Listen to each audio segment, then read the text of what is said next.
अगर आपकी नई शादी हो जाए तो क्या आप अपनी पत्नी का नंबर सबको दे देंगे?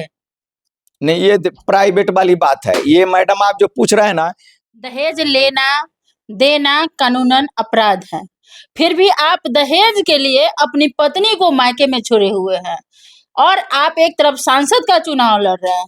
क्या आपको लोग स्वीकारेंगे? पत्नी एक बार भी अपने माँ बाप से अपना अधिकार मांगी है क्या? तो क्यों नहीं मांगी? जब तो तुम नहीं मांगे तो फिर आप मांगने वाले कौन होते हैं? कुशवाहा जी जो कुछ दिन पूर्व लोकसभा के चुनाव के नॉमिनेशन के बाद इनका रद्द हो गया था, लेकिन चुनाव से पहले इन्होंने कहा था कि चुनाव के बाद हम सीतामढ़ी को एक नई भाभी देंगे।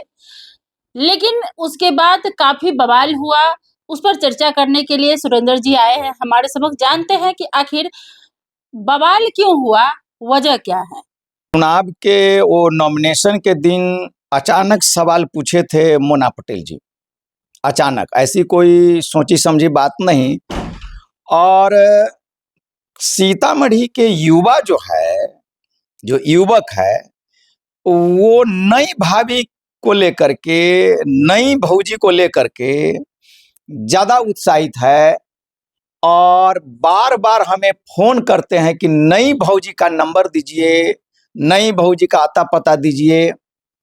और मोना पटेल जी ये जो सवाल की, तो इस पर भी सवाल उठता है कि उस महिला को ये जानकारी क्यों।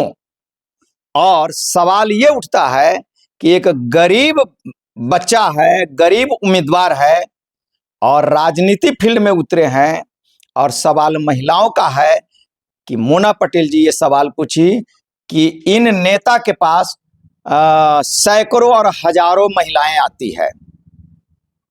और सीतामढ़ी के कई युवक इस पर सवाल उठाए कि आप गरीब परिवार से आते हैं और आपके पास 6 दूर घरारी है गांव में और उसमें घर नहीं है, फिर सैकड़ों और हजारों महिलाओं का खर्चा आप कहां से देते हैं? ये प्रश्न ग्रुप में भी कई बार पूछा गया है, एएम न्यूज है।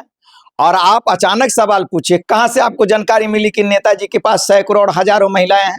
युवक लोग तो ये कह रहे हैं कि हमारे पास तो एक मतलब है कि पत्नी को खर्चा देने में परेशानी है, और पहली वाली पत्नी आपका मुतनाजे गांव में है और उनको आप बच्चों का सिर्फ खर्च भेजते हैं 5,000 का महीना, और इधर सैकड़ों और हजारों महिलाएं आपके पीछे क्यों है? ये सवाल हमको सीतामढ़ी के युवक पूछ रहे हैं।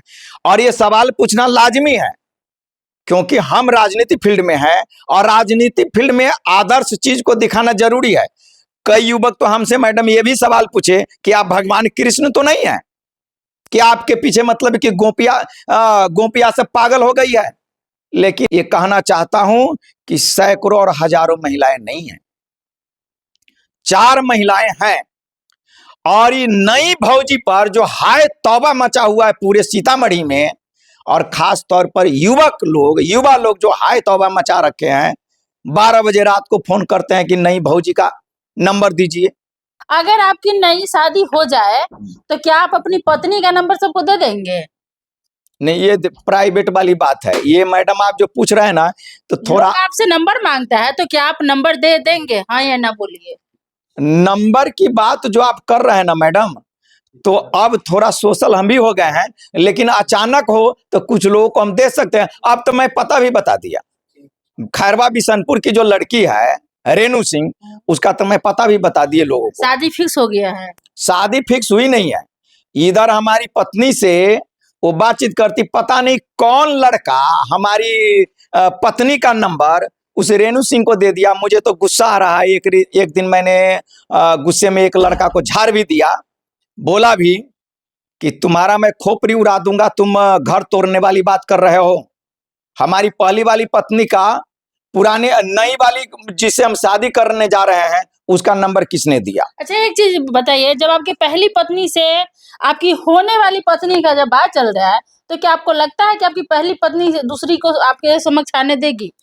हमें नहीं लग रहा है, क्योंकि पुरानी वाली जो है वो नई वाली से बातचीत की है। तब से नई वाली जो है, जिसको हमने युवाओं को बोला कि मैं सीतामढ़ी के युवक को नई भौजी दूंगा, वो नई वाली व्हाट्सएप भी बंद कर लिया और मोबाइल नंबर भी बंद कर लिया। जरूर दाल में कुछ काला है, मुझे नहीं लगता। ऐसा क्या हो गया कि बंद कर ली? अब ये तो हमें जानकारी ना है। एक तरफ तो अपनी पहली पत्नी को छोड़ भी नहीं रहे हैं और दूसरी तरफ दूसरी पत्नी भी लाना चाह रहे हैं। मैडम वो नहीं आ रही है, आप जाइए एक रोज मुतनाजे गांव में रिपोर्टिंग कीजिए आप उस मैडम से। वो रहना नहीं चाहती है, क्यों नहीं रहना चाहती है? हमारे यहाँ 4 रूम का फ्लैट है, नौकर आती है खाना बनाने के लिए, एक टाइम खाना बनाकर जाती। हमारी बुरी हालात को आप समझेंगे, साल भर में 1300 गांव हमने कंटिन्यू घुमा।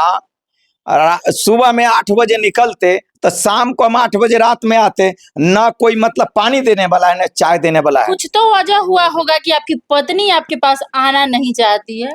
मेन कारण क्या है? हम अपना अधिकार खोजते हैं। मेरा मानना है कि मेरे ससुर जी छोटका दामाद को अगर 50 लाख की संपत्ति दिए हैं और बड़का दामाद उस समय शादी किए, यानी मैं उस समय शादी किया जिस समय मेरे ससुर जी जेल में थे, और हम शादी करने के बाद उन्होंने कहा कि हम बहुत कुछ देंगे, लेकिन एक कुर्सी आज तक नहीं दी है। दहेज लेना देना कानूनन अपराध है, फिर भी आप दहेज के लिए अपनी पत्नी को मायके में छोड़े हुए हैं और आप एक तरफ सांसद का चुनाव लड़ रहे हैं। क्या आपको लोग स्वीकारेंगे इस तरह से करेंगे तो? मैडम ये दहेज का मामला नहीं है। ससुराल से नहीं, लेना नहीं, तो दहेज ही नहीं, होता नहीं, है ना। नहीं, दहेज का मामला नहीं है। दहेज का मामला ये नहीं, ये राइट बनता, अधिकार बनता है। आप एक बात बताइए मैडम, आपके पास 2 दामाद है, एक दामाद को आप 50 लाख की संपत्ति दीजिएगा और दूसरे जो गरीब दामाद है उसको आप एक कुर्सी नहीं दीजिएगा। लोग दामाद को नहीं बेटी को देता है और जो बेटी लेती है उसी को देगा, जो बेटी नहीं लेगी उसको जबरदस्ती देगा। आपकी पत्नी अगर लेना चाहती तब तो आपके ससुर देना चाहते। आपकी पत्नी एक बार भी अपने माँ बाप से अपना अधिकार मांगी है क्या? तो क्यों नहीं मांगी? जब तुम तुम नहीं मांगे तो फिर आप मांगने वाले कौन होते हैं? ठीक है मैडम, हम मांगने वाले नहीं हैं, लेकिन उसके बच्ची को, उसकी नतनी को हम रख रहे हैं तो हमारा तो भी कुछ हक बनता है। मैडम आप महाभारत वाला बात कीजिए ना, आप कैसे कह रहे हैं दुर्योधन का हक नहीं? एक बात बताइए, दुनिया के सारे लोगों ने कहा कि पांडव का बेटा बड़ा है, वह युधिष्ठिर है, उसको राजगद्दी मिलना चाहिए, लेकिन नहीं, उस समय का संविधान था भले ही बेटा अगर अंधा हो, पांडु धृतराष्ट्र अंधा था, अंधा होने की वजह से उसको राजगद्दी छीन लिया? नहीं, दुर्योधन को राजा बनना चाहिए था, क्योंकि बड़ा बेटा का बेटा वो है। अंधा रहेगा, आपका बेटा एक लंगड़ा रहेगा तो उसका अधिकार छीन लीजिएगा। और धृतराष्ट्र जो है अंधा होते हुए भी शासन करने में सक्षम थे, उस लायक थे, इसलिए पांडव का बेटा जो युधिष्ठिर है उसको राजगद्दी नहीं मिलना चाहिए। अगर दुनिया का कोई भी आदमी हमसे सवाल करे तो मैं उसे जवाब दूंगा कि उस समय के संविधान के हिसाब से 12 बेटा राजा बनता है और 12 बेटा का बेटा जो है राजा बनता है। अगर धृतराष्ट्र अंधा था तो राजा वो उसको बनाया जाना चाहिए, लेकिन नहीं बनाया गया। इसी सोच कर लेकर आपका जो सोच है कि ससुराल से हमें जमीन मिलना चाहिए, हमें घर मिलना चाहिए, हमें ये मिलना चाहिए, इसी सोच को लेकर आजकल आए दिन जो ससुराल में लड़कियों का हत्या हो रहा है, कोई फांसी लगा दिया जा रहा है तो कोई जहर खिला दिया जा रहा है। सोच तो यही है ना?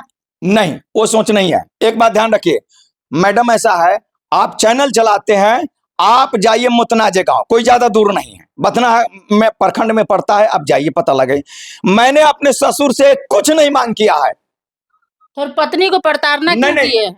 कुछ नहीं मैंने मांग किया। शादी से पहले शादी मुंह एकदम छुपाए रखे, हमारे ससुर जी जेल में थे तब हम शादी किए, हम कुछ नहीं मांग किए हैं। वो खुद हमको कह रहे थे फलाना चीज देंगे, चिलाना चीज देंगे, ये देंगे, वो देंगे, घर बना देंगे, गाड़ी देंगे, और आज तक एक बच्चे को, सुनिए आपके पास एक बच्चा है, उसको कहिएगा कि हम शाम में तुम्हारे लिए जो है ना वो मिठाई लेते आएंगे, वो बच्चा मिठाई के इंतजार में है ना। अगर आप शाम में मिठाई नहीं दीजिएगा तो वह बच्चा अपना हक खोजेगा, आपसे सवाल पूछेगा, और बाद में बच्चा अगर बिगड़ जाएगा, बाद में चोरी करेगा, डकैती करेगा, कहेगा कि हमारी माँ तो रोज ठगती है, कहती कि मिठाई लाऊंगी, लाई नहीं, वो बच्चा बिगड़ जाएगा। तो वो बच्चा को बिगाड़ने वाले आप हैं, क्योंकि आपने प्रॉमिस क्यों किया, आपने वादा क्यों किया? ससुर प्रॉमिस किए, फिर उसका सजा अपनी पत्नी को क्यों दे रहे? नहीं, पत्नी को हम सजा नहीं दे रहे, हम जाते हैं बुलाने। वो कह रही कि इस तरह का सवाल है जो हम मतलब है कि नहीं जाएंगे, नहीं जाऊंगी। एक तरफ आप आरोप ये भी लगा रहे थे कि आपकी पत्नी का किसी और के साथ चक्कर भी है। हाँ बिल्कुल, एक तिरकौलिया गांव के लड़का है, एक तिरकौलिया गांव का लड़का है, उसके साथ वो घूमती है। बथनाहा थाना में FIR नंबर, आप धीरे से बोल रहा हूं यहां, FIR नंबर 42/24, मतलब 42/24 FIR नंबर थाना में दर्ज है, जिसमें मैंने दर्ज कराया कि हमारी पत्नी दूसरे लड़का के साथ मोटरसाइकिल पर घूमती है, स्कूटी पर घूमती है, सीतामढ़ी में आती है तो वो रेस्टोरेंट में उसके साथ हाँ हाँ ही करती है,